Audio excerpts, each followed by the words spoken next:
मुजफ्फरनगर की बात करें तो 7 फेजों में इलेक्शन होंगे टोटल पूरे देश भर में।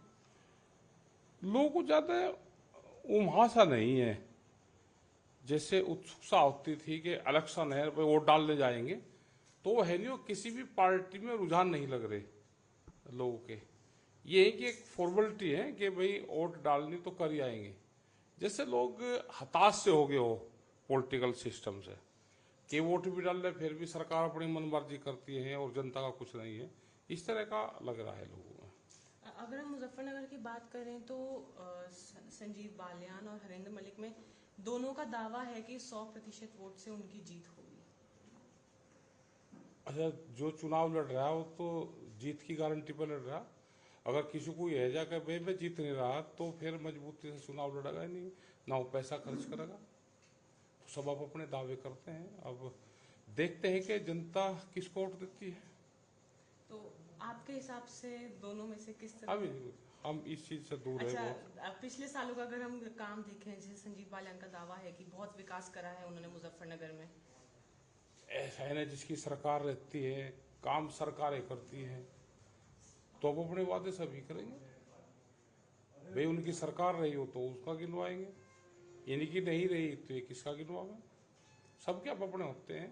और अब का चुनाव ज्यादातर धार्मिक वाद से हटके, कैंडिडेट कौन है, उसकी बैकग्राउंड क्या है, और जाति पे ज्यादा चुनाव हो रहे हैं अब की बार। ये बहुत दिन बाद में देखा कि जातियों पे चुनाव हो रहे हैं। प्रधानमंत्री मोदी का दावा है कि बीजेपी को 400 से ऊपर सीटें आएंगी।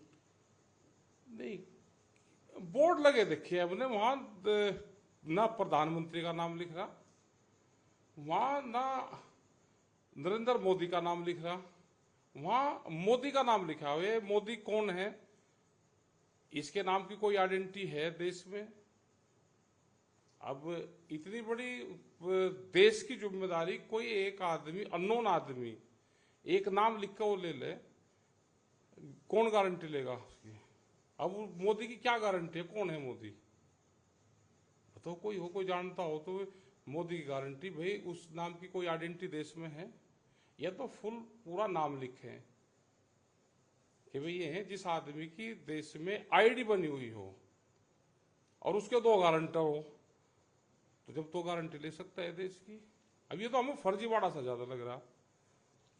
अगर हम बात करें जो किसानों को वादे दिए गए थे सरकार के, क्या आपको लगता है वो पूरे करे गए हैं, चाहे वो एमएसपी हो या फिर गन्नों के दाम हो या अन्य चीजों के फलों देखो, के दाम हो? किसान भी तंग है, देश में नौजवान भी तंग है,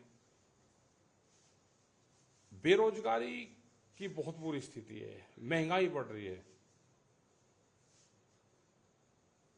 ये तो आंदोलन अगर होते रहेंगे तो कुछ काम हो सकते हैं। पॉलिटिकल सिस्टम से एक किस्म से देश का विश्वास सा उठ गया,